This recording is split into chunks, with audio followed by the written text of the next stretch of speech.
Good day. Today is March the 2nd. Today we're continuing our discussion of the evolution of modern European thought. And today we'll begin by talking about how state-supported public education came to Europe. Riveting, I know, but very necessary. And so, let us begin, shall we? Now, in Great Britain, the Education Act of 1870 provided for the construction of state-supported schools, ran or supported by elected boards, school boards, whereas previously such authority had been given over to religious schools, meaning that the schools had been run by the dominant church. Catholic in much of Europe, but Lutheran in Germany, Anglican in England. There was a rivalry between the Anglican Church and the state, but also between the Anglican Church and other nonconformist faiths. Quakers, Methodists, Baptists, for example, nonconformists. That means that they weren't part of the majority.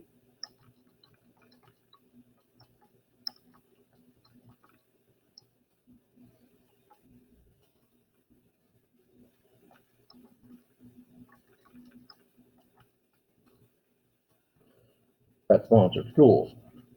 The churches of all denominations had to oppose improvements in education because these increase the cost of education in their own systems. Say, what does that mean? Well, it means that's kind of complicated, but it's one of the reasons why I used to teach in a Catholic school for so long, and pretty solidly the parents who paid tuition to send their kids to those private schools, to Catholic schools, would oppose paying higher taxes to support state-supported schools where their kids did not go and they received no direct benefit from. And so, yeah, and the churches as well. The Education Act of 1902 provided state support for both religious and non-religious schools, but placed the same standards on each as a requirement of receiving that state aid. Interesting. And so, as a compromise in England, the Education Act gave national government monies, tax monies, to both the non-religious and the religious schools, but it placed both schools, either religious or non-religious, had to meet certain standards as a condition of receiving that state aid. They actually do the same thing in this country. For example, like I said, I taught at Covenant Catholic for 28 years, and Covenant Catholic High School, like all Catholic schools, have cafeterias. And the cafeteria receives a certain amount of money from the federal government. To receive that money, they have to adhere with certain dietary standards. They could not serve certain items. I mean, used to, when I went to school there, well, I didn't go to school, I taught there. I mean, every Wednesday was Chicken Patty Wednesday. Every Thursday was, every other Thursday was Chicken Nugget Day. And then the other Thursday was Taco Boat Day. And now all those things have kind of gone away because of nutritional standards that are required by the federal government. All right, so education in France. The conflict in France was much more controversial than in England. France had a dual system of Catholic schools and public schools. The Fallou Law of 1850 had mandated, that's a better word,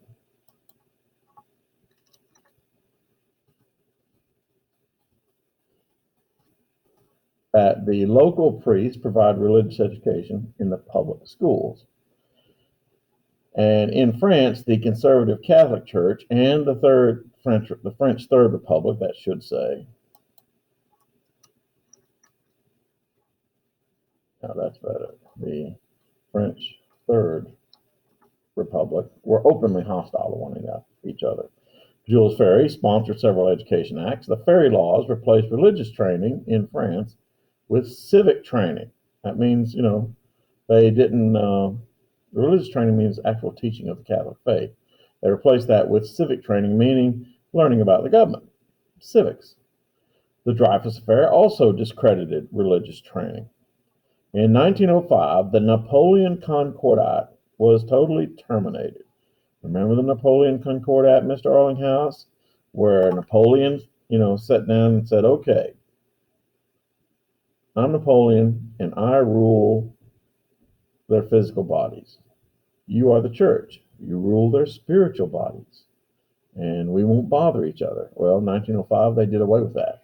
And as it says there, it was terminated, and the church and state were totally separate. Oh, yeah, another part of the Napoleon Concordat was the admission that Catholicism was the official religion of the French state. But the most extreme example of church-state conflict, which directly affected my good friend, my student, Mr. Arlinghouse, is the struggle that occurred in Germany, the so-called Culture Kampf. Reminds me of Culture Club, Mr. Arlinghouse. Do you really want to hurt me? Bismarck felt the activities of the Roman Catholic Church and the Catholic Center Party threatened the political unity of the new German empire that he had just created. So Bismarck removed all clergy from oversight positions in education and replaced them with state secular officials. The secularization of education represented the beginning of an attack on the independence of the Roman Catholic Church in Germany. The May laws, which were passed in 1873, which applied to Prussia but not to other parts of Germany, required Catholic priests, to pass state exams and gave the state, the government of Germany, the power to veto the appointment of Catholic priests. In other words, if you know anything about Roman Catholicism today, Catholic priests are ordained by the Roman Catholic Church, not the state government.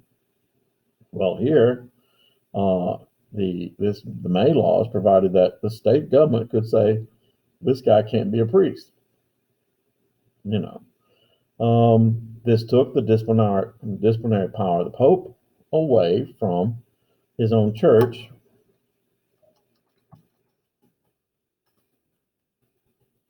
Notice I wrote it in capital C, and gave it to the state.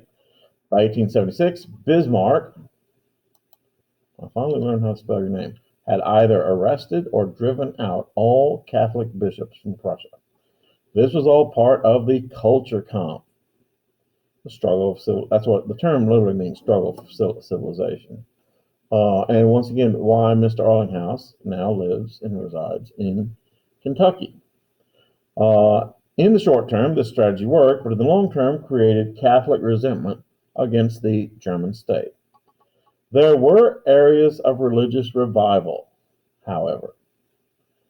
In Britain, the Anglican Church and the nonconformist faiths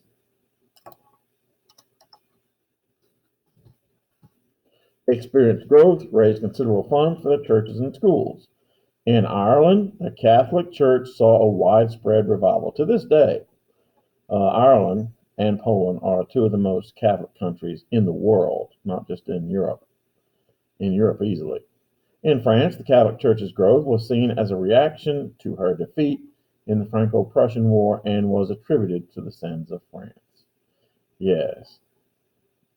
The cult of the Lady of Lourdes grew during these years.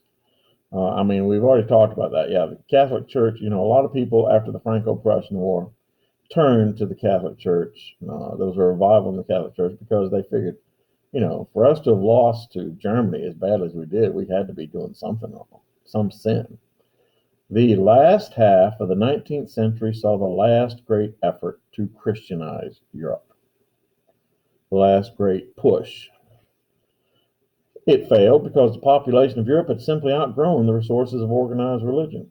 Yeah, the population of Europe had grown so big and diverse and also urban that, the churches did not have the physical facility to reach out to those people. The most striking feature of Christian religious revival amidst turmoil, and persecution was the resilience of the office of the papacy. The brief hope for a liberal pontiff. Pontiff is another word, by the way, Mr. Arlinghouse, I'm sure you know, for pope. Pontiff, pope. Holy See, another name for him. For a liberal pontiff vanished the night he was forced to flee from Rome in the tumultuous year of 1848. Yeah, Pope Pius X. Another name? Pope Leo X, maybe. Was he when the revolution of 1848 occurred in and around Rome, and his secretary was assassinated. The Pope left, and any chances of the Pope ever ruling Italy kind of vanished with that. The Pope, Pope Pius IX, was put off by the Italian unification process and launched a campaign against liberalism in both thought and deed. In 1864, Pope Pius IX issued a papal bull called the Syllabus of Error, in which he writes out all the ways that he thought that modern thought was going in the wrong direction. It says there, launched a campaign against liberalism in both thought and deed. In 1864,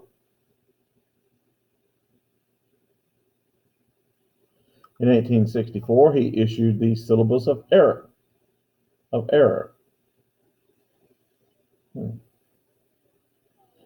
In which he condemned all major tenets of political liberalism and modern thought.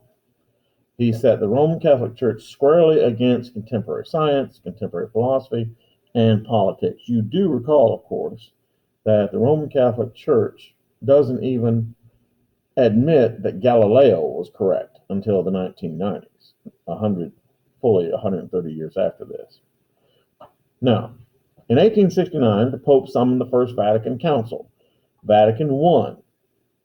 And what Vatican I was about was basically the church gathered these popes and the bishops, cardinals from all over the world to basically say, this is what the Roman Catholic Church stands for. And at the Vatican Council, at Vatican I, there was a Vatican II 100 years later. The dogma, religious teachings, of the infallibility of the Pope in speaking officially on religious matters of faith and morals. In other words, Vatican I said, in matters of religion, the Pope is beyond question. When the Pope says something in matters of religion, he is right. Rule number one, Pope is right. Rule number two, if the Pope is wrong, refer back to rule number one. That, and speaking of matters of faith and morals, the Pope's word is the final word. No earlier Pope had gone so far in asserting the centralized authority within the Church. First Vatican Council ended in 1870 when Italian troops invaded Rome at the outbreak of the Franco-Prussian War. Thereafter, the territory, after 1870, after 1870, the territory of the Roman Catholic Church, the church that used to own 1/3 of all land in Europe,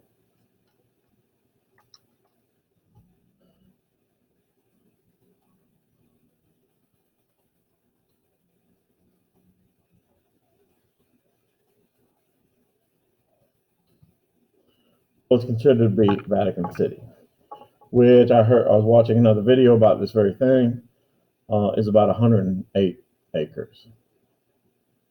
Somewhat bigger, I guess, than the Shirley Man, the Gray Middle School, and the Ryle campuses all put together.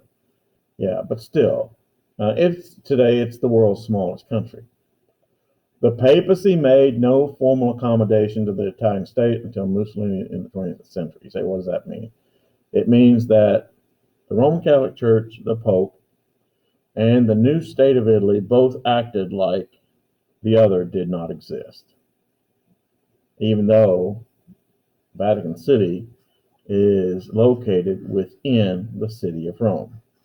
Pope Pius IX believed that the only way the Roman Catholic Church could sustain itself in the modern world of large electorates was to center the authority of the church in the papacy itself. In other words, he thought that that he could not subject the rulings, the ideas of the Roman Catholic Church to votes in a legislature. It has to be the Pope making the final decision. In this regard, the spiritual supremacy of the Roman Catholic Church now replaced the former secular and political authority that had once existed. In other words, remember that once again, the church at one time owned 1/3 of all properties in Europe. And that for a significant period of time, the Roman Catholic Church owned about the middle third in a kingdom, the papal states of Italy. That didn't any longer exist. But, so the church said, in matters of religion, matters of faith, we are the absolute monarchs. We, meaning the papacy. Pius died in 1878, replaced by Leo XIII, who tried to gain accommodation to the modern age and to address social questions. He looked to Thomas Aquinas to reconcile faith and reason. He also permitted Catholics to participate in the politics of liberal states. Leo's most important pronouncement was the encyclical Rerum Novarum. Papal encyclical is not quite a bull, it's a thought. It's like a series. An encyclical is a letter considering the Pope's opinions.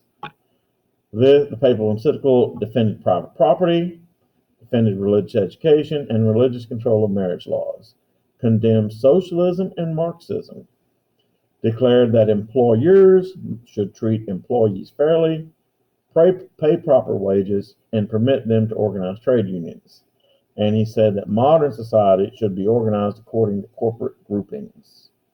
Modern towns, corporate groupings, towns, cities.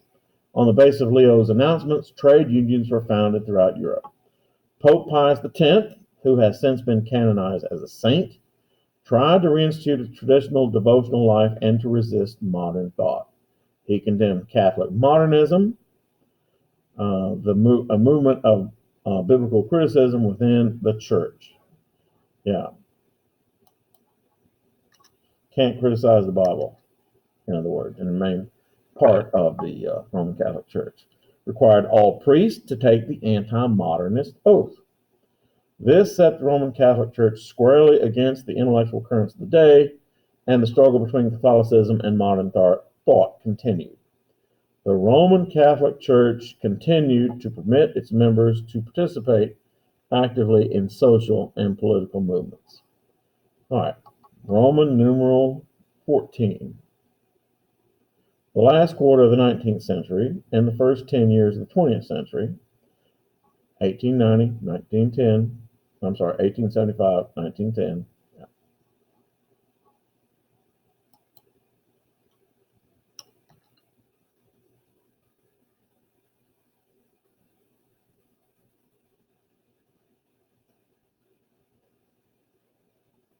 constituted the centerpiece of modern European and Western thought.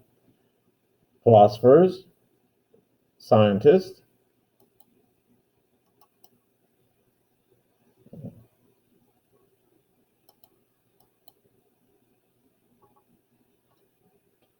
psychologists, and artists began to portray physical reality, human nature, and human societies differently than they had in the past.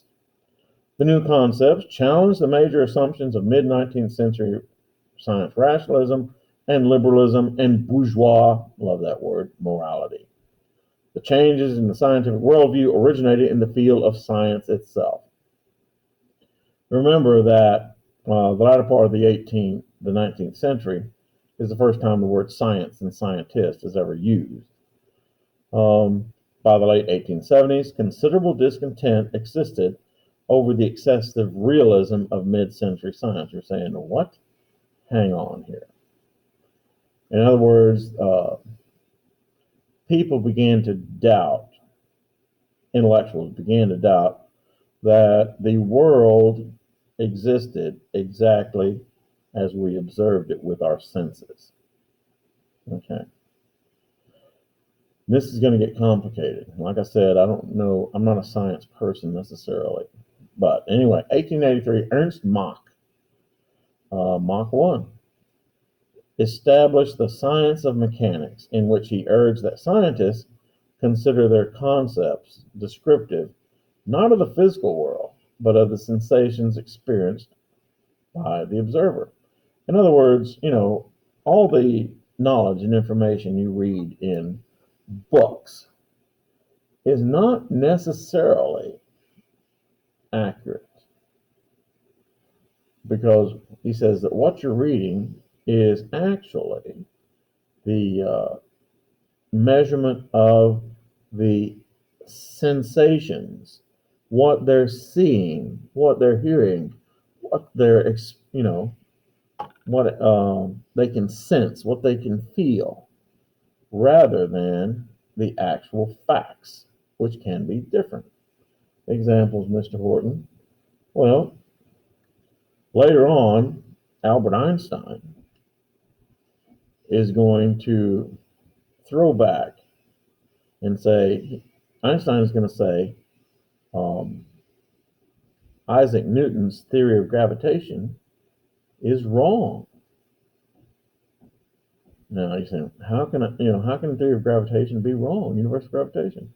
Well, Einstein discovered that the theory of universal gravitation the force is not a straight line.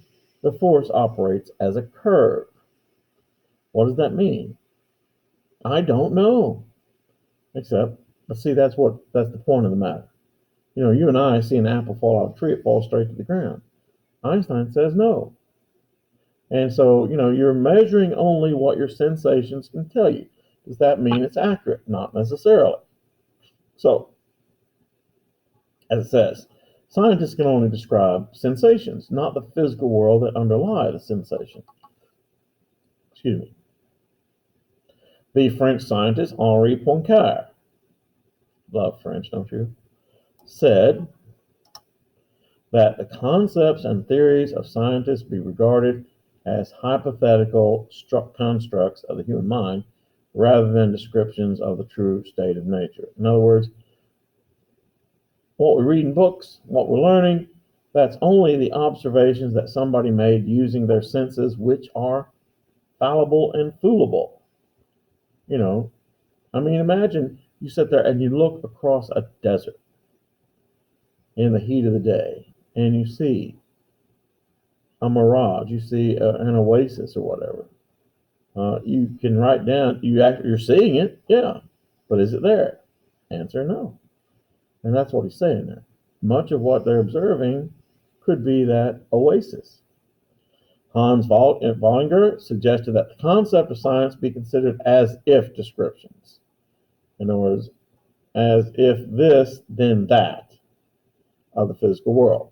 By World War I, few scientists believed any longer that they could portray the truth. I don't like that word truth. Accuracy is better. About physical reality. Rather, they saw themselves as recording the observations of instruments of nature and setting forth useful, hypothetical, or symbolic models of nature. Like I've been saying, what they write down, what they observe, is not the exact, accurate, final thing. For example, for the longest time, no one knew what molecules were. They thought they were the smallest particle. And then, of course, it became atoms. They were the smallest particle. Then it became protons, neutrons, and electrons. And then they found that they're even smaller particles, you see. Now, I think that this is a good place to stop. Don't you think so, Mr. Allinghouse? We'll talk about inventions tomorrow.